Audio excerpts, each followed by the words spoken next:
그렇게 생각하고요. 새롭게 시작하는 면도 보여드리고 그간에 있던 내용도 다시 한번 정리해서 이제 어떻게 활용하시면 극대화시킬 수 있는지를 한번 논의해 보려고 합니다. 제가 얘기를 할 건데요. 중간에 아무데나 스탑시켜도 되는 거 아시죠? 그래서 말이 너무 빠르거나 이해가 안 되면 손 들어주시면 제가 잘 보겠습니다. 자, 이거 여기서부터 시작할 거예요. My Wellness Lab은 웰리스라는 개념이 들어갔기 때문에 아주 어린아이들하고는 조금 아닌 것 같죠. 그래서 되게 이제 사춘기 있는 그때부터 적용할 수 있다 이렇게 생각이 들 수 있습니다. 그리고 우리가 보통 노화 얘기를 할 적에 젊은이들은 상관이 없다 생각하지만 사실은 노화는 20대부터 시작입니다.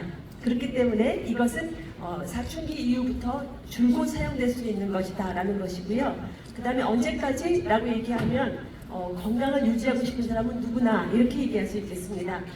우리가 지금 오래 살고 있는 것이 참 복인데요.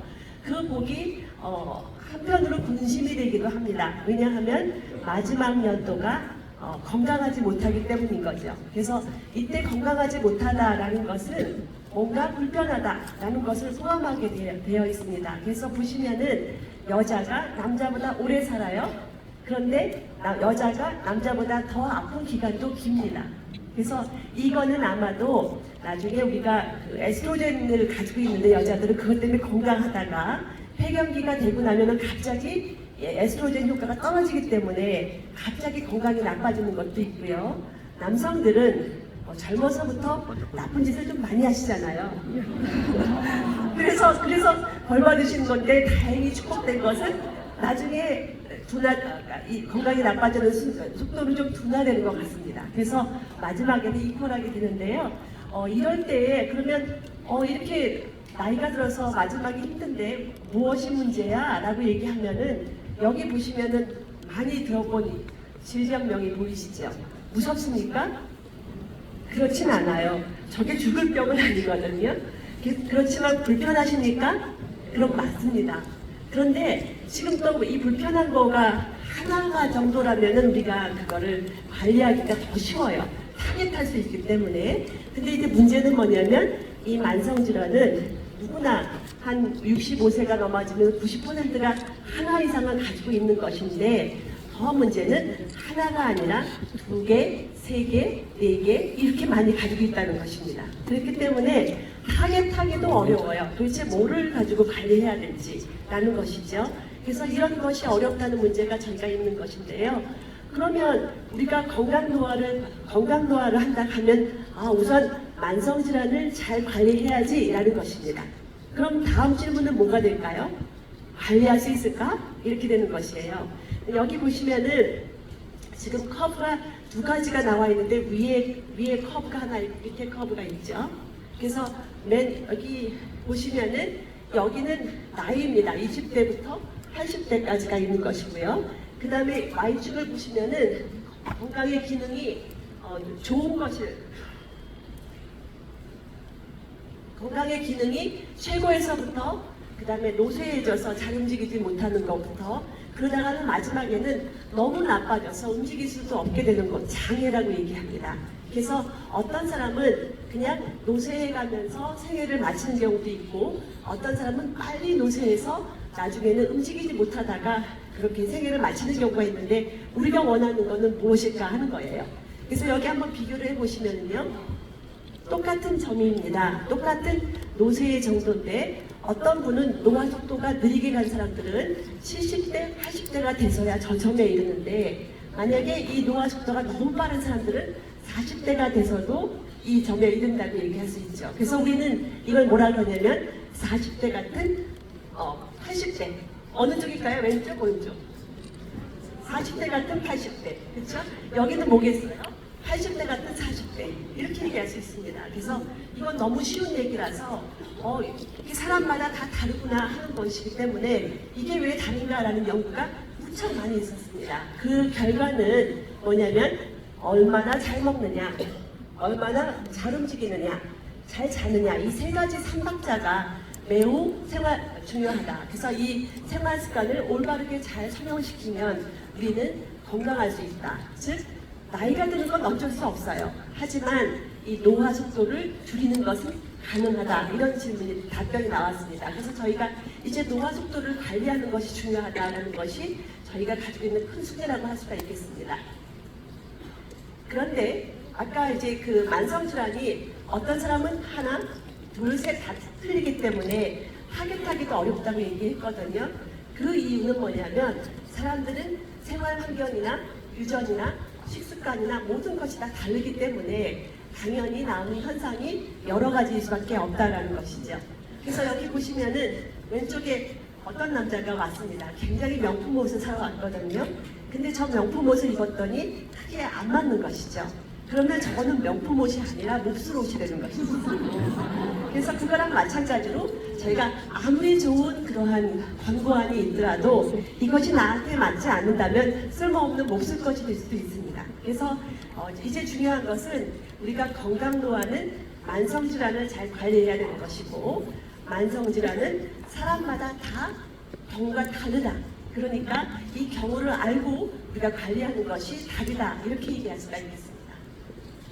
그래서 우리가 지금 하려고 하는 것은 이제 개인마다 다른 노화 속도를 관리해보자 라는 것인데 이 이야기가 너무나 많습니다. 빅데이터라는 얘기, AI라는 얘기가 진짜 너무 많은데 실제로 AI가 있었고 실제로 빅데이터가 있었는가 하는 것이 관건인데요. 여기 계신 리더님들은 이제 그 보는 눈을 띄우시는 거죠. 그래서 어떤 게 빅데이터고 어떤 게 AI로 한 것인지 이것을 가려내실 수 있으면 참 좋겠습니다. 지금 여기 사람이 11명이 있습니다. 왼쪽에 있는 사람은 완전히 건강한 사람이고 저쪽 왼쪽에 있는 사람들은 완전히 질병이 있는 사람입니다. 색깔로 금방 보였죠.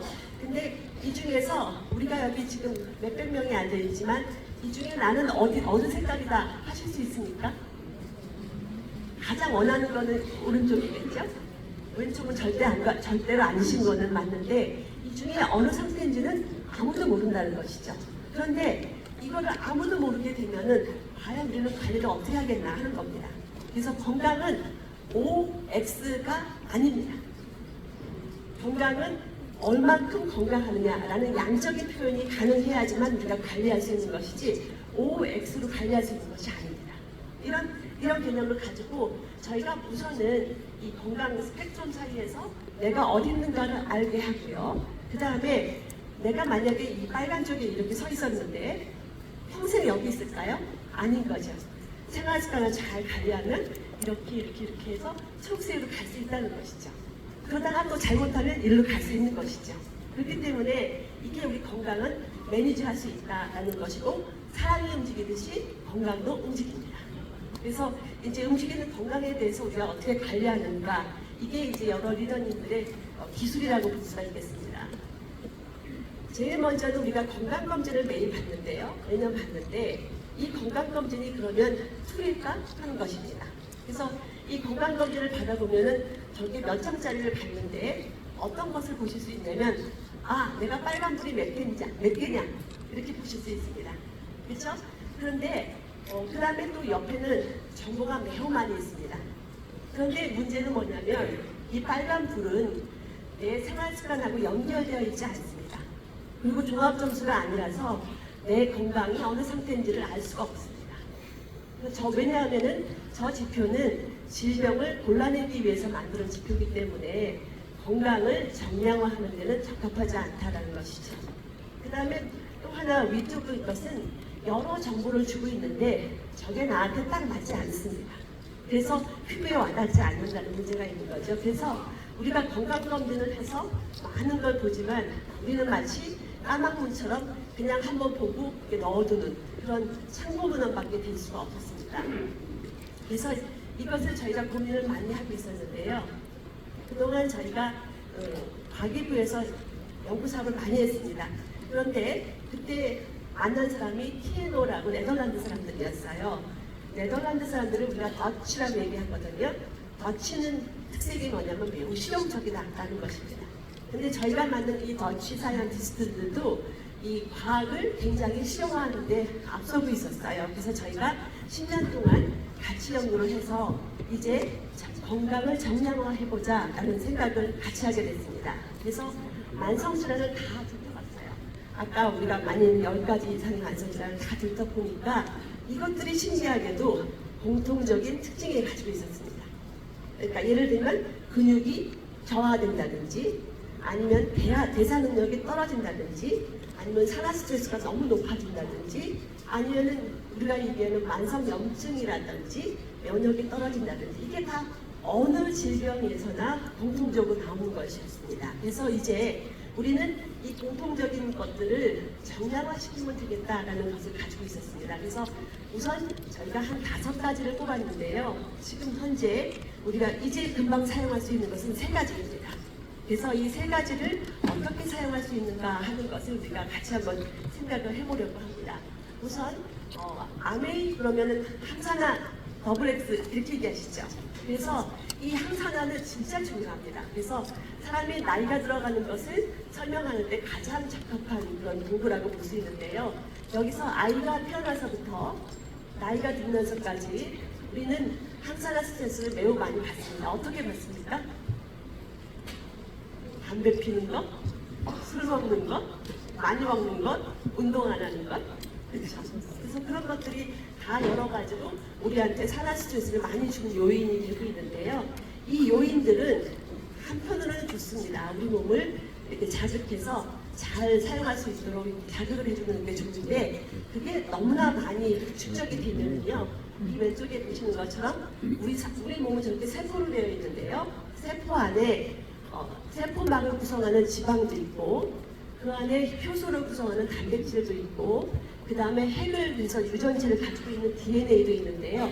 이 산화 스트레스에서 나오는 레디컬들은 저 3가지를 모두 다 공격합니다. 모두 다 공격하면 세포가 저렇게 정상적인 모습을 가지고 있지 않고 가운데처럼 쭈그러지고 자기 기능을 못하게 되는 거죠. 그러면 우리가 수천 개의 세포를 가지고 있는데 그 세포가 다 망가지면 결과적으로 노화된다라는 개념이 되는 것이죠. 그래서 우리는 이거를 이렇게 했습니다. 산화 스트레스는 노화 촉진을 하는 그런 신호가 되겠구나 라고 생각했습니다. 그래서 저희는 전반적으로 산화 스트레스를 측정을 하게 하고 그거 이름을 노화 억제 분석 기술라고 만들었습니다. 괜찮으시겠어요? 이해가 되시겠어요? 네. 그 2번째 것은 또 이렇습니다. 우리가 태어나서부터 20살이 되기까지 몸이 커지면서요. 대사가 굉장히 빨라요. 그래서 아이들은 많이 먹어도 살 안 찌고 굉장히 빨라지잖아요. 그런데 20살이 되면서부터 몸은 커지는데 대사는 떨어집니다. 그러면 어떻게 되냐면은 많이 먹는데 대사가 떨어지니까 자꾸 뚱뚱해지는 것이죠. 그런데 지금 보시면 저 빨강은 그나마 아주 정상적인 사람인데 그 밑에 검정, 그 밑에 회색은 뭐냐면 점점 이 기능이 점점 더 작은 사람을 얘기합니다. 그래서 이런 결과로 나이가 들게 되면은 나이가 많은 사람들 중에서 거의 한 40%가 비만이 되게 되고요. 비만이라는 것은 여러 가지 만성질환을 몇 배 가속화시키는 그러한 요인이 되기 때문에 우리는 대사 스트레스를 만성질환 앞당기는 신호다 이렇게 얘기했습니다. 여기까지도 이해가 되시죠? 왜냐하면 제가 얘기한 거를 나중에 전달하셔야 돼요. 네, 전달하셔야 돼요. 잘 보셔야 돼요. 자, 그 다음에 요번에 새로 만든 건데요. 근육입니다. 우리가 보통 건강히 막 다니다가 어디서 떨어져가지고서는 병원에 입원을 해서 다리에 깁스를 많이 했어요. 그러면 한 달 사이에도 다리가 얇아지는 거 보이실 거예요. 그래서 움직이지 않으면 굉장히 줄어드는 게 근육인데 나이가 들면서 떨어지는 것도 근육은 아주 눈에 보입니다. 그래서 이 근육을 잘 유지하는 게 굉장히 중요한데요. 여기서 보시면은 컵과 위에 게 있고 아래 게 있는데요. 위에 거는 잘 사용하셔서 근육을 감소하더라도 완만히 감소시키는 것이고 밑에 것은 움직이지 않고 차 타고 다니고 또 그렇기 때문에 굉장히 빠르게 근육이 없어지는 것이에요. 근데 저 파란 라인이 있죠? 장애 역치라고 하는 게 있는데 여기서 보시면 이 장애 역치 이하로 근육이 떨어지면 어떤 결과가 나올까요? 움직이지 못하게 됩니다. 그래서 이렇게 떨어지게 되면 그야말로 장애가 온다라는 개념이거든요. 그래서 우리가 요거를 옆에 팔 근육으로 한번 봤어요. 팔 근육을 보면은 근육량이 저렇게 뚱뚱하게 잘 유지되는 사람이 있고 한쪽으로는 굉장히 홀쭉하게 되는 사람들이 있는데요. 이 결과는 무지막지합니다. 근육이 만약에 없으면 기초대사량이 감소되니까 어떻게 되죠? 뚱뚱해지겠죠. 그 다음에 근육에 이렇게 균형도 안 잡히고요. 힘도 없어지니까 어떻게 되겠죠? 잘 넘어지고 잘 떨어지고 해서 손상을 많이 받게 됩니다. 그 다음에 또 여러 가지 이제 면역도 안 좋아지고 정신 건강도 안 좋아지는 그런 문제가 있기 때문에 우리는 일단 근육 건강을 잘 밸런스를 가지고 있는 것이 중요하다라는 것을 세 번째 기준으로 삼았습니다. 그래서 정리해 보면은 이제 항산화, 그 다음에 또 대사, 그 다음에 근육 이렇게 세 가지 분수가 있는 것이죠. 그래서 그걸 가지고 했는데 이거를 어떤 수로 만들 수 있겠습니까? 우리가 아무것도 없는데 이 세 가지를 어떻게 만들 수 있겠습니까? 하는 것입니다. 저 두 가지 기술밖에 없기 때문에 굉장히 말씀하시기도 쉬워요. 일단은 한 사람이 있는데요. 이 사람에 대해서 여러 데이터가 많이 이렇게 있어요. 데이터가 많이 있어야 이 데이터를 사용할 수 있거든요. 근데 지금부터 한 10년 전만 해도 이런 데이터가 많지가 않아서 도저히 엄두도 안 났는데 이제는 이 데이터가 많이 축적이 됐습니다. 그래서 이렇게 데이터가 많아졌어요. 이 데이터라는 건 뭐냐면 내 몸의 건강지수, 생활지수 뭐 이런 거 다 포함이 되는데요. 이 안에 또 식품의 성분지수도 있고 내가 잠 잘 자고 하는 운동지수도 다 있습니다. 이런 것이 있으면은 이것을 가지고 이제 시작하는 거예요. 그러면 우리가 내 한 사람이 내 데이터가 100개 이상 넘을 수 있거든요. 그러면은 이걸 가지고 건강한 사람하고 건강하지 않은 사람은 어떻게 구별해? 이거 숙제잖아요. 누가 합니까? AI가 합니다. 그래서 AI가 한다고 해서 챗GPT처럼 그냥 야 이거 뭐야? 하면 답이 탁 나오지는 않습니다. 굉장한 기술이 들어가야 하는데요. 지금 보시면은 저기 수없이 많은 사람들이 있는데요. 이 중에서 진짜 겉보기에 건강한 사람, 겉보기에 아픈 사람들을 골라내는 작업부터 해야 되는 거죠. 그리고 AI한테 이렇게 많은 수백 가지의 지표 중에서 이들을 골라내는 게 구별해내는 게 뭐야? 라는 것을 알아내게 합니다. 그러면 AI가 열심히 생각을 하게 돼서 이제 이거를 건강을 점수할 수 있는 알고리즘을 만들어냅니다. 그런데 AI가 만들어내는 게 다 진실은 아니거든요. 그러니까 이 만들어낸 것이 진짜 진실인지를 검증해야 되는 것이 남아있어요. 그래서 위에 보시면은 저런 정말 맞는지 하는데 저 AUC라는 값이 1에 가까울수록 진실에 가까운 겁니다. 그래서 0.9라는 것은 굉장히 엑설런트하다. 0.8도 끝이에요. 근데 0.5 미만은 못 쓸 것이에요. 그래서 구별하신 거는 0.6 이상만 되더라도 괜찮다라는 건데 0.5는 못 쓸 거다. 이렇게 얘기하시면 될 것 같고요. 그 다음에 중요한 거는 우리는 건강을 정량화하려고 하지 않습니까? 그렇기 때문에 이 점수가 만성질환에서부터 건강한 사람이 점수가 이렇게 올라가는 것이 보여져야지 되는 것이죠. 그래서 우리가 이걸 가지고 정량화할 수 있다는 것을 검증을 할 수 있게 됐습니다. 자, 이제 우리가 한번 정리해 볼 거예요.